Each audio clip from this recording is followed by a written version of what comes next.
जिस गरीब फटीचर लड़के को एक पार्टी में बेइज्जत किया जा रहा था, क्यों उसके सामने हाथ जोड़कर खड़ा हो गया शहर का सबसे अमीर इंसान। दुनिया भर में सुनी जाने वाली ये जबरदस्त कहानी सुने सिर्फ कुछ मिनटों में। शनाया अपने कमरे में बैठ फोन चला रही थी कि उसकी नजर मर्सिडीज में घूम रही उसकी कजिन पर पड़ी और वो कहने लगी, यार इनके मजे हैं, काश मुझे भी कभी इतनी महंगी और लग्जूरियस कार में घूमने का मौका मिलता। शनाया इतना कह ही रही थी कि तभी उसकी नजर ऑफिस के लिए जा रहे आहान पर पड़ती है, जिसे देख वो कहने लगती है, पर मेरी ऐसी किस्मत कहाँ, न जाने क्या सोचकर मेरे पापा ने मेरी शादी इस 9 to 5 जॉब करने वाले आहान से कर दी, और मेरी फूटी किस्मत कि मैंने उस दिन अपने पापा की बातों में आकर शादी के लिए हाँ भी कर दिया। ये सुनकर आहान को बहुत बुरा लगा और वो वहीं खड़ा रहकर कुछ सोचता रहा और फिर तुरंत ऑफिस के लिए निकल गया। आहान रायजादा ऐसा वजनदार नाम मानो इंडिया के टॉप बिजनेस फैमिलीज में से किसी एक का वारिस हो, मगर हम जिस आहान रायजादा की बात कर रहे हैं उसके कतरे कतरे से बेबसी झांक रही है। आहान एक करोड़पति बिजनेस फैमिली का दामाद तो जरूर है, मगर उसकी हालत पर घर के नौकर भी कहते थे, कुछ पैसे चाहिए तो बता देना, तुम्हारी गरीबी देखी नहीं जाती। आहान ऑफिस की जगह कार के शोरूम पहुंच जाता है। मुझे इस शोरूम की सबसे महंगी कार बेंज दिखाओ। क्या भाई मजाक कर रहे हो? तुम्हें देखकर तो ऐसा लग रहा है जैसे तुम साइकिल भी इंस्टॉलमेंट पर लोगे। पता भी है कैसी दिखती है बेंज। ये लो मेरा कार्ड और वो कार तुरंत इस पते पर भेज दो। इतना सुनकर उस सेल्समैन के हाव भाव बदलने लगे और वो आहान को नजर उठाकर पूरी तरह से एक बार देखता है, और जैसे उसने कार्ड स्वाइप करने के लिए हाथ आगे बढ़ाया तो उसकी नजर उस कार्ड पर लिखे उस नाम पर पड़ी, जिसे देखकर वो पूरी तरह पसीने में भीग गया और कांपती आवाज में कहने लगा, आहान सर आप यहाँ? तो आखिर पहचान ही गए तुम मुझे। हाँ, मैं ही हूँ Aahan Singh Raizada group of companies का मालिक। और इतना कहकर आहान वहाँ से चला जाता है। आखिर कौन था ये आहान सिंह रायजादा और क्यों वो इतनी सिंपल जिंदगी जी रहा था? क्या होगा जब शनाया को पता चलेगा आहान की सच्चाई का? आखिर क्यों करवाई शनाया के पापा ने आहान से उसकी शादी, और क्या वो जानते थे आहान की सच्चाई? खैर, इन सवालों के जवाब आगे मिलेंगे आपको।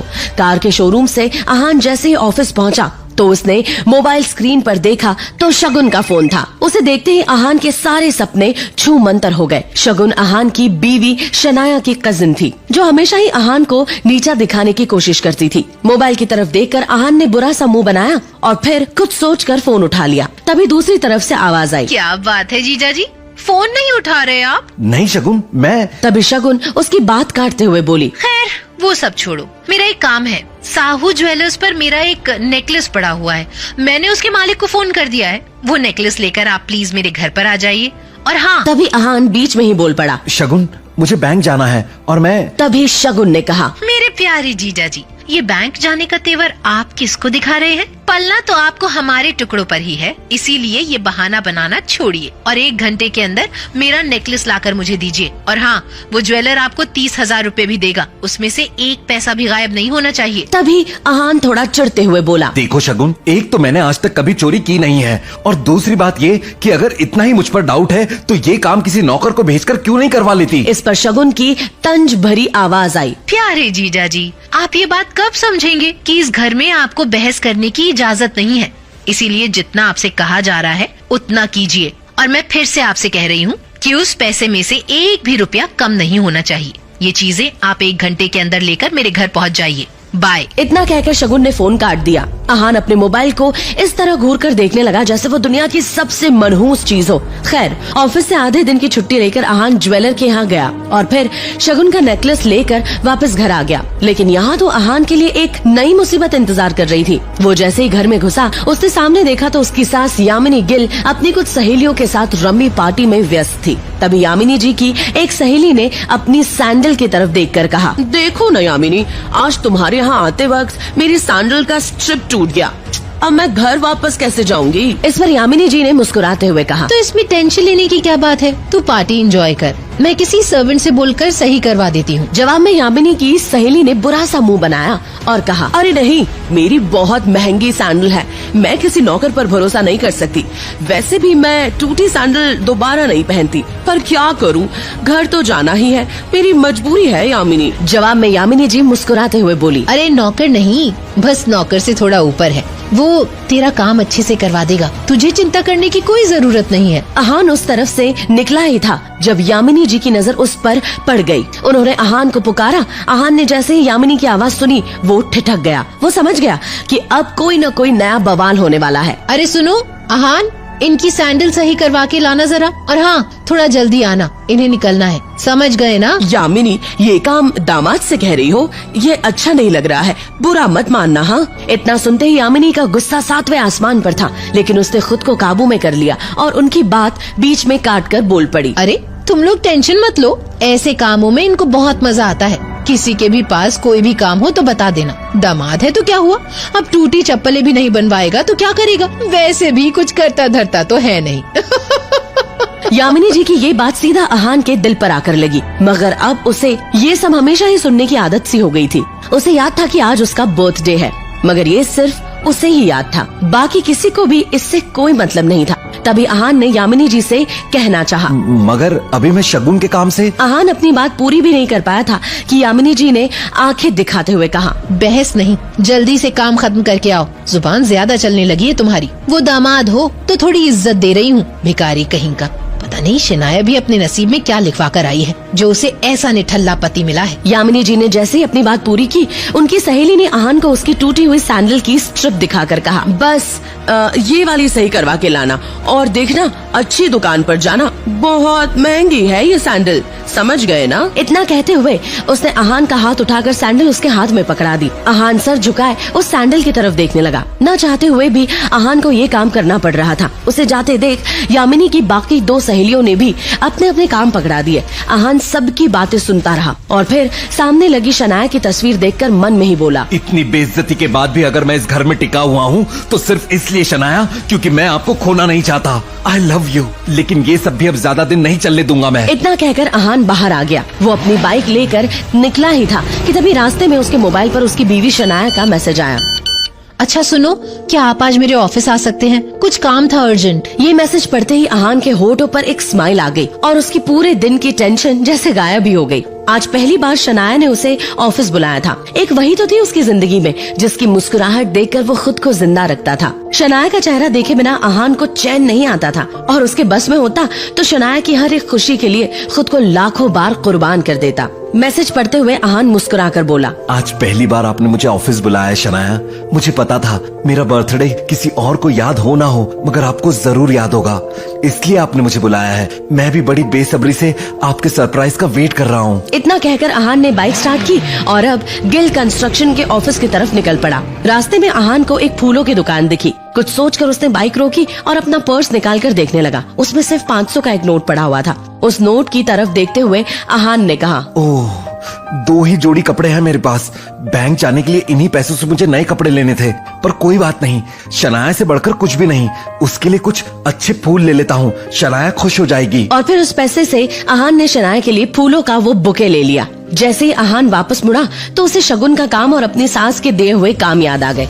उसने एक नजर घूर कर उस सैंडल की तरफ देखा और कहा, माफ करना डियर आंटीज एंड सासू माँ, आपके चरणों को प्रणाम, मगर शनाया से बढ़कर मेरे लिए कुछ भी नहीं। थोड़ा सा सुन ही लेंगे आपसे। इतना कहकर अहान ने वो सैंडल उठाया और पास की झाड़ियों में फेंक दिया। आज वो पहली बार गिल कंस्ट्रक्शन के ऑफिस जा रहा था, जो कंपनी गिल खानदान की थी। ये सोचकर आज वो फूला नहीं समा रहा था कि आज वहाँ उसका अच्छे से स्वागत होगा। वहाँ पहुँचते ही अहान तेजी से ऑफिस के अंदर की तरफ बढ़ा ही था कि तभी सामने से आ रहे एक आदमी से अहान टकरा गया, जिससे अहान के हाथों में मौजूद बुके नीचे गिर गया। वो व्यक्ति देखने में काफी अमीर लग रहा था, जिसके जिस्म पर नीला सूट और आंखों पर काला चश्मा चढ़ा हुआ था। उसका नाम देव मल्होत्रा था और वो शनाया का क्लाइंट था, जो अभी अभी शनाया के केबिन से बाहर निकला था। वो अहान पर चिल्लाते हुए बोला, यू इडियट, दिखाई नहीं देता क्या तुम्हें? पता नहीं कहां कहां से मुंह उठाकर चले आते हैं। इस ऑफिस के अंदर तुम्हारे खड़े होने की औकात भी नहीं है और टहल ऐसे रहे हो जैसे तुम्हारी खाला का घर हो। कौन हो तुम? शायद मल्होत्रा ने भी उसके बदरंग कपड़ों से उसे नौकर या ऑफिस बॉय ही समझ लिया था। मल्होत्रा ने एक नजर नीचे पड़े बुके की तरफ देखा और फिर उसे अपने पैरों तले कुचल के बाहर निकल गया। अहान ने अपना सर झुकाए उस बुके की तरफ देखा जो पैरों से कुचला जा चुका था। उधर शनाया अपने केबिन के शीशे के अंदर से ये नजारा देख रही थी। आंखों में आंसू लिए शनाया बस अहान को देखे जा रही थी। देव मल्होत्रा वहाँ से जा चुका था और तभी अहान की नजर शनाया पर पड़ी तो एक पल के लिए वो अपनी बेइज्जती भूल गया। वो शनाया की तरफ देखकर खुद से ही बोला, कितना प्यार करती हो ना आप मुझसे। मेरे साथ हुए इस बर्ताव ने आपकी आंखों में आंसू ला दिए। कोई नहीं शनाया, ये वक्त बदल जाएगा, देखना तुम। मन ही मन वो सोचते हुए शनाया के केबिन में दाखिल हो गया। शनाया ने आगे बढ़कर शीशे के पास लगे पर्दों को गिरा दिया। वो शनाया की तरफ बढ़ा और उसके आंसू पोंछते हुए बोला, अब जाने भी दो ना शनाया, जो भी हुआ मेरे साथ हुआ और इसमें आपको इतना टेंशन लेने की जरूरत नहीं है। जो बीत गई वो बात गई। अहान के इतना कहते ही शनाया का गुस्सा भड़क गया। वो चीखते हुए बोली, दूर हटिए मुझसे, आप चले क्यों नहीं जाते मेरी जिंदगी से?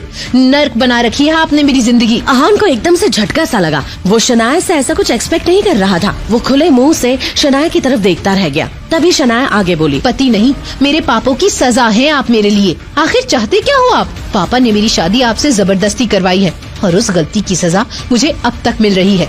आप मेरे काबिल कभी नहीं थे और आज भी मुझे आपको अपना पति मानते हुए शर्म आती है। आज ड्राइवर नहीं था इसीलिए मैंने आपको बुलाया था, मगर मुझे नहीं पता था कि मेरा पति इस काम के लायक भी नहीं है। यहाँ आकर आपने मेरे इतने पुराने क्लाइंट मिस्टर मल्होत्रा को नाराज कर दिया। शनाया की आंखों में आंसू थे। वो अहान के सीने पर मुक्का मारते हुए बोली, जहाँ भी जाती हूँ आप हमेशा बेइज्जती के सिवा मुझे कुछ नहीं दे सकते। सिर्फ एक बदनुमा धब्बा बनकर रह गए हो आप मेरी जिंदगी पर। इतना कहकर शनाया केबिन के बाहर निकल गई। अहान उसके पीछे दौड़ा। तभी रास्ते में पड़े बुके की तरफ देखकर शनाया ने कहा, और ये सब क्या है?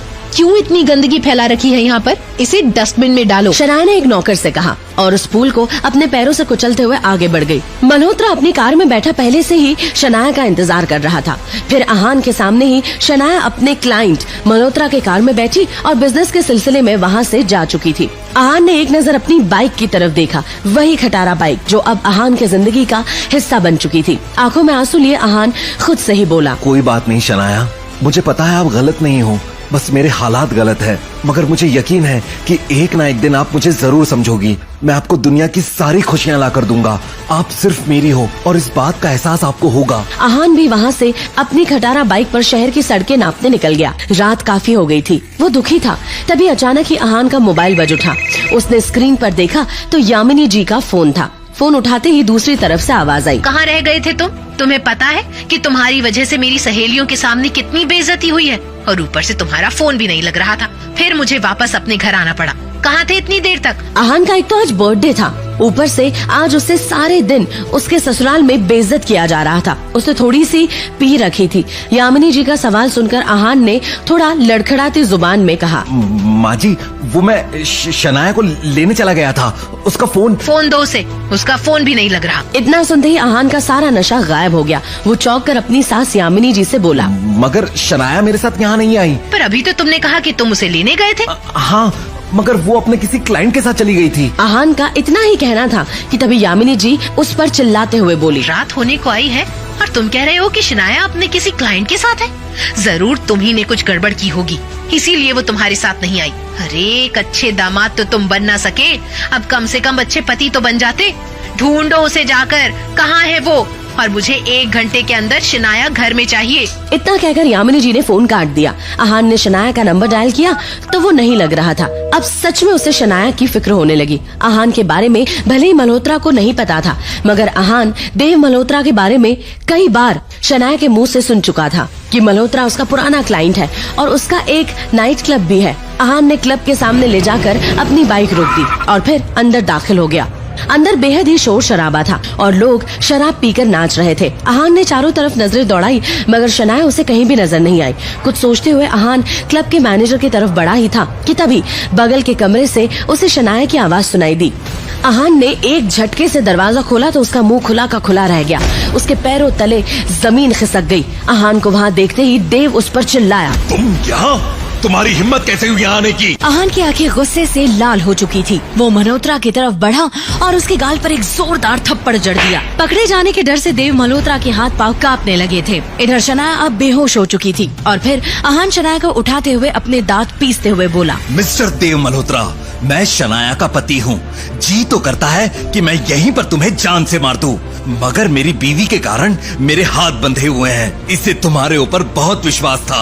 अब तुम्हारा क्या करना है इसका फैसला शनाया ही करेगी। इतना कहकर अहान ने शनाया को अपनी गोद में उठाया और वहाँ से निकल गया। मल्होत्रा अभी भी अपने गाल पर हाथ रखे उसे जाता हुआ देख रहा था। घर पहुंचकर आहान ने शनाया को अपनी गोद में उठाकर अपने बेड के करीब ले गया और फिर उस पर सुला दिया। सुबह आहान जल्दी ही उठ गया और अपने कपड़े पहन ही रहा था जब शनाया की आँख खुली। शनाया खुद को आहान के बेड पर देखते ही उस पर चिल्ला पड़ी। आपकी हिम्मत कैसे हुई मुझे अपने साथ सुलाने की?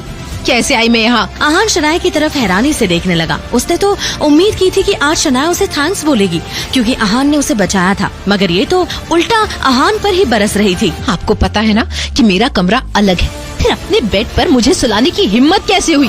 क्यों किया आपने ऐसा? शनाया, आप रात को नशे में थी और मैं आपको मल्होत्रा से बचाकर यहाँ लाया था। आपकी हालत देखकर मैंने आपको अकेला छोड़ना सही नहीं समझा, बस इसलिए। अब शनाया को बीती रात की सारी घटना याद आ गई थी जब देव मल्होत्रा ने उसके ड्रिंक में कोई दवा मिला दी थी और फिर उसका फायदा उठाना चाहा था। जब आहान वहाँ आया तो यहाँ तक शनाया को सब याद था। उसी के बाद शनाया बेहोश हो गई थी और अब शनाया एकदम से चुप हो गई। उसे खुद पर गुस्सा आ रहा था, मगर फिर उसने बात को घुमाते हुए कहा, मुझे याद है कि कल मेरे साथ क्या हुआ था, और अगर आप ये समझते हो कि उसका फायदा उठाकर अब आप मेरे करीब आ सकते हैं तो इसे अपने दिमाग से निकाल दीजिए। तभी शनाया अपनी जगह से उठी और आगे बढ़कर टेबल पर अपना लैपटॉप उठाकर बोली, आपके चक्कर में तो मुझे याद ही नहीं रहा कि कुछ जरूरी काम भी करना था। इस मल्होत्रा का अब तो कुछ करना ही पड़ेगा। मुझे नहीं पता था कि वो इतना घटिया इंसान होगा। कहते हुए शनाया ने अपना लैपटॉप खोला और ईमेल चेक करने लगी। तभी उसे सामने जो दिखा उससे शनाया एकदम से शॉक्ड हो गई। वो हैरानी से ईमेल पढ़ते हुए बोली, ये कैसे हो सकता है? इस ऑफिसर ने मेरे सबसे बड़े ड्रीम प्रोजेक्ट को अप्रूवल देने से मना क्यों कर दिया? तभी अचानक ही शनाया का मोबाइल बजने लगा। उसने स्क्रीन पर देखा तो उसके दादाजी आनंद गिल का कॉल था। गिल कंस्ट्रक्शन कंपनी के बिजनेस से जुड़े सारे अहम फैसले वही लेते थे। शनाया फोन की तरफ ऐसे देखने लगी जैसे अगर उसे उठा लिया तो कयामत हो जाएगी। आखिर में फिर शनाया ने फोन उठाकर अपने कानों से लगा लिया। शनाया के फोन उठाते ही दूसरी तरफ से आवाज आई, शनाया, हमारी कंपनी के सबसे बड़े प्रोजेक्ट को तुमसे वापस लिया जा रहा है और साथ ही अब तुम इस कंपनी के फैमिली बिजनेस से अलग रहोगी। तुम्हारा अब गिल कंस्ट्रक्शन से कोई वास्ता नहीं। ये सुनकर शनाया के हाथों से मोबाइल नीचे गिर चुका था। अपने दादाजी के इस फैसले से शनाया एकदम से शॉक्ड होकर बैठ गई। आहान दौड़कर उसके पास आया और बोला, क्या हुआ शनाया? किसका फोन था? आहान ने लैपटॉप की स्क्रीन पर वो मेल देखा जिससे शनाया ने पढ़ा था। दादाजी ने कहा है कि अब वो मुझसे ये प्रोजेक्ट वापस ले रहे हैं और इसी के साथ मुझे कंपनी से भी बाहर किया जा रहा है। मगर ऐसा कैसे हो सकता है? एक प्रोजेक्ट ना होने से कोई किसी को कंपनी से बाहर कैसे कर सकता है? और फिर अप्रूवल नहीं मिला तो उसमें आपकी क्या गलती है? इसे मैं खुद हैंडल कर लूंगी। मेरे ख्याल से आपको अपने दादाजी से मिलकर इस मामले में बात करनी चाहिए। इतना बड़ा फैसला एक फोन पर नहीं हो सकता। मेरे साथ चलो शनाया और अपने दादाजी से बात करो। शनाया उसे घूरती रही और फिर कुछ सोचकर कहा, चलो। फिर आहान उसे लेकर गिल कंस्ट्रक्शन के ऑफिस की तरफ निकल पड़ा। कुछ ही देर में वे दोनों शनाया के दादाजी आनंद गिल के ऑफिस में थे। आनंद ने शनाया की तरफ देखते हुए कहा, देखो शनाया, तुमसे ये काम नहीं हो पा रहा था तो मैंने इसे अब शौर्य को हैंड ओवर कर दिया है। वो ही अब इसे संभालेगा।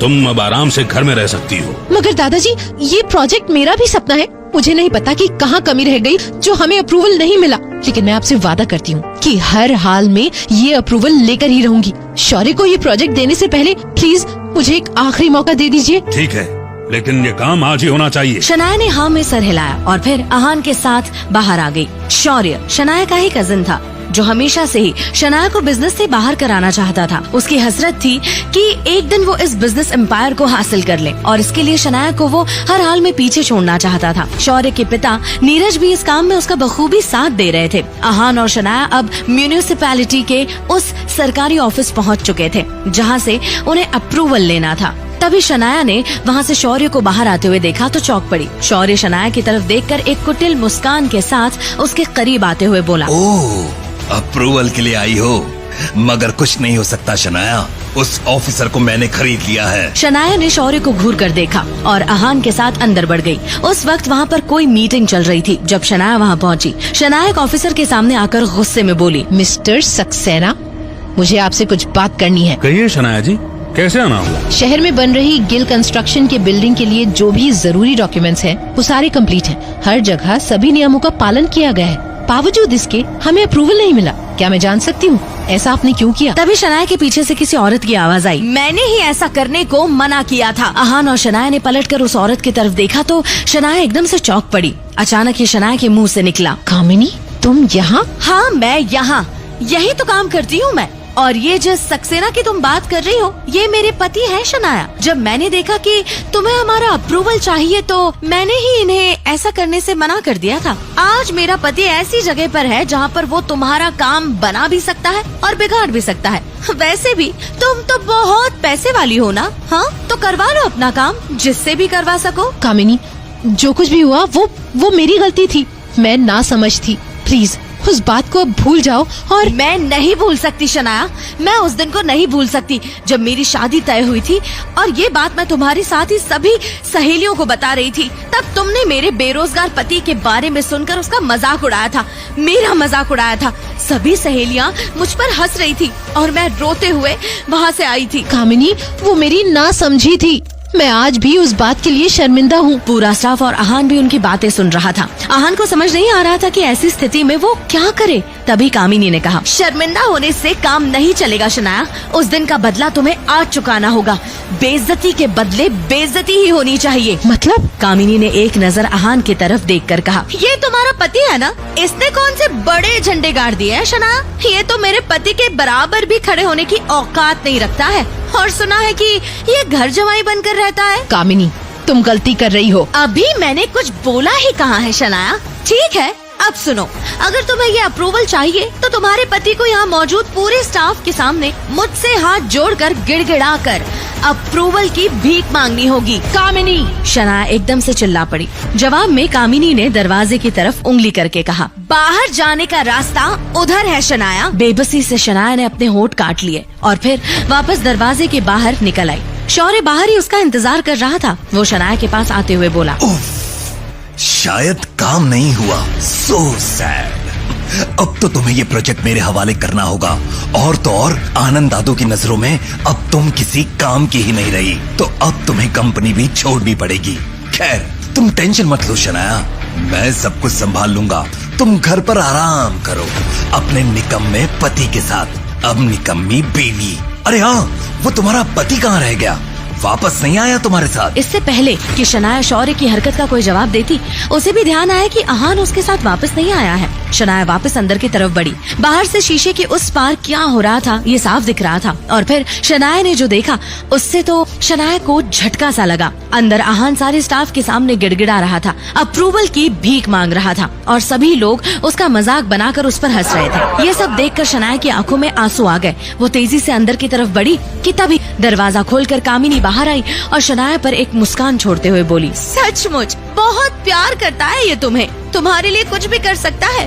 वैसे कहाँ मिला ये तुम्हें? हाँ, खैर मुबारक हो, तुम्हें अप्रूवल मिल चुका है। तभी वहाँ पीछे से शौर्य आकर बोला, मगर ये कैसे हो सकता है? मैंने आपके पति को पैसे दिए हैं। वो तुम्हें वापस मिल जाएंगे। मेरे लिए मेरा बदला ज्यादा जरूरी था। इतना कहकर कामिनी आगे बढ़ गई। इधर आहान जैसे ही बाहर आया तो शनाया उसे घूरकर शिकायती लहजे में बोली, आप समझते क्या है अपने आप को? किससे पूछकर आपने ऐसा किया? आपको क्या लगता है कि आपकी बेइज्जती करवा के मैं ये प्रोजेक्ट हासिल करूंगी? क्या मैं इतनी कमजोर हो चुकी हूँ? आहान अपना सिर झुकाए सुनता रहा। फिर शनाया रोंदे हुए गले से बोली, चलो अब यहाँ से। इतना कहकर शनाया आगे बढ़ गई। शौर्य आहान को कच्चा चबा जाने वाली नजरों से देखते हुए बोला, तुझे क्या लगता है कि तेरे ऐसा करने से शनाया को सब कुछ वापस मिल जाएगा?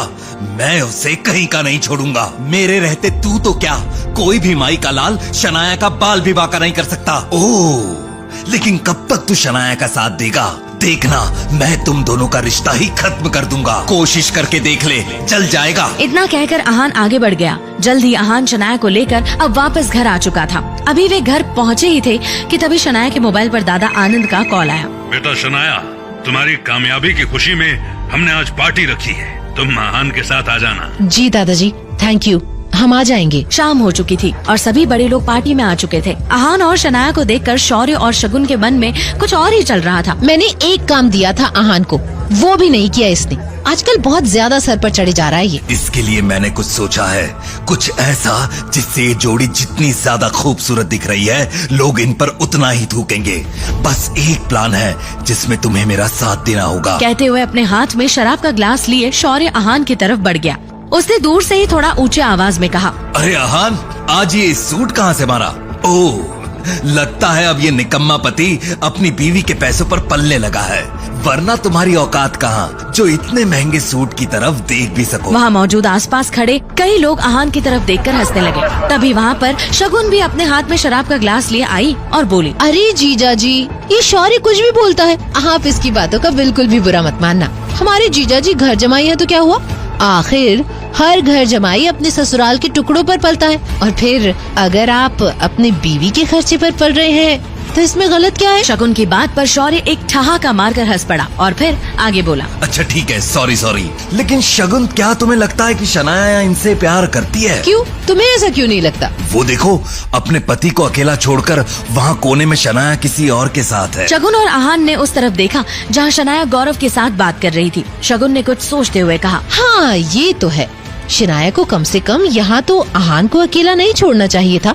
अरे छोड़िए भी जीजा जी इन सब बातों को, आइए हम लोग साथ में एंजॉय करते हैं। कहते हुए शगुन ने शराब का ग्लास आहान की तरफ बढ़ा दिया। तभी आहान ने मना करते हुए कहा, नहीं शगुन, मैं शराब नहीं पीता। ओ कम ऑन आहान, इतनी बड़ी पार्टी में शर्म मत कीजिए, ये हमारी इज्जत का सवाल है। कहते हुए शौर्य ने जबरदस्ती वो ड्रिंक आहान के मुंह में उड़ेल दी। मना करते करते भी आहान के अंदर पूरी शराब जा चुकी थी। जैसे ही शौर्य ने अपना ग्लास हटाया तभी शगुन ने अपना ग्लास आहान के होठों से लगाते हुए कहा, ओहो, तो क्या हमारे ग्लास से पीने में आप भेदभाव करेंगे जीजा जी? चलिए इसे भी खत्म करिए। आहान मना करता रहा मगर इनके जिद के आगे आहान की एक न चली। थोड़ी ही देर में वो बेहद नशे में हो चुका था और शौर्य व शगुन अब उसके मजे लेते हुए देख रहे थे। अब तक यामिनी जी और शौर्य के पिता नीरज भी पार्टी में आ चुके थे। इसके अलावा दादा आनंद गिल भी लोगों से मिल रहे थे। तभी शौर्य ने लोगों का ध्यान आहान की तरफ खींचते हुए तेज आवाज में कहा, लेडीज एंड जेंटलमैन, मिलिए हमारे घर के दामाद मिस्टर आहान से। इनके अंदर बहुत सी खूबियां हैं। ये किस खानदान से हैं और इनका पेशा क्या है, क्या सोचकर इन्होंने हमारे खानदान से नाता जोड़ा, आज ये सबके बारे में बताएंगे।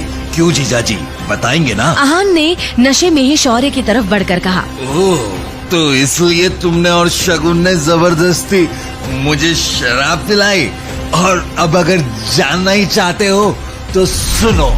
आहान ने नशे में ऐसा क्या कहा जो शौर्य और शगुन के साथ साथ उनकी फैमिली वालों के होश उड़ गए। क्या शौर्य और शगुन आहान और उसकी पत्नी शनाया के बीच तलाक कराना चाहते हैं? आहान शहर का सबसे अमीर इंसान होने के बावजूद भी क्यों एक गरीब फटीचर की तरह रहता है? क्या होगा जब सबको आहान की असलियत का पता चलेगा? शनाया ने किस मजबूरी में आकर एक गरीब फटीचर आहान से शादी की? क्यों आहान इतनी बेइज्जती सहकर भी शनाया से इतना प्यार करता है? जानने के लिए अभी डाउनलोड कीजिए पॉकेट FM और हिंदी ऑडियो सीरीज में सुनिए दुनिया भर में सुनी जाने वाली ये जबरदस्त कहानी सीक्रेट अमीरजादा।